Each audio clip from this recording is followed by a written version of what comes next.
आज़ादी से सिर्फ 4 दिन पहले एक ऐसा इजलास हुआ जिसने पाकिस्तान की किस्मत का फैसला किया। क्या आप जानते हैं ये कब और कहाँ हुआ था? पाकिस्तान की पहली कॉन्स्टिट्यूएंट असेंबली का इजलास किस तारीख को हुआ? ए 8 अगस्त 1947, बी 10 अगस्त 1947, सी 14 अगस्त 1947।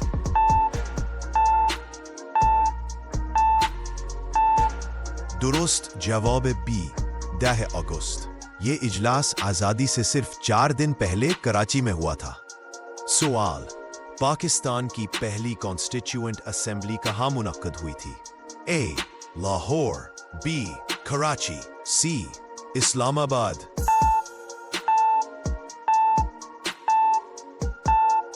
दुरुस्त जवाब बी कराची। इस वक्त कराची पाकिस्तान का दारुल हुकूमत था।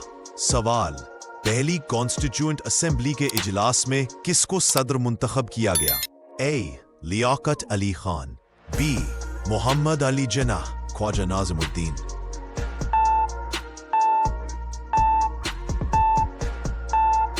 दुरुस्त जवाब बी मोहम्मद अली जिन्नाह। कायद आज़म ने पाकिस्तान के आईन की बुनियाद रखने का आगाज किया।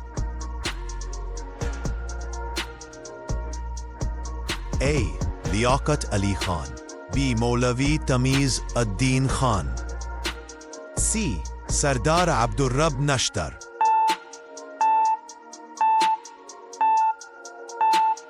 दुरुस्त जवाब ए लियाकत अली खान। लियाकत अली खान उस वक्त के वजीर आजम थे। सवाल, पाकिस्तान की पहली कॉन्स्टिट्यूएंट असेंबली का इजलास किस इमारत में हुआ था?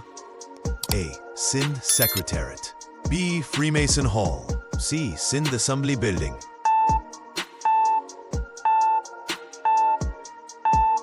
दुरुस्त जवाब सी सिंध असेंबली बिल्डिंग। यही इमारत आज भी कराची में मौजूद है। सवाल, पाकिस्तान की पहली कॉन्स्टिट्यूएंट असेंबली का मकसद क्या था?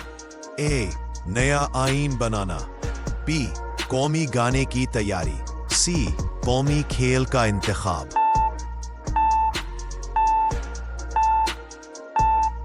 दुरुस्त जवाब ए नया आईन बनाना। ये असेंबली पाकिस्तान के आईन की तैयारी के लिए बनी थी। सवाल, इजलास के वक्त पाकिस्तान के पहले वजीर आजम कौन थे?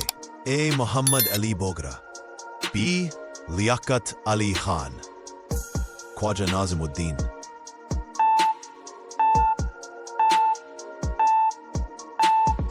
दुरुस्त जवाब बी लियाकत अली खान। लियाकत अली खान पाकिस्तान के पहले वजीर आजम थे।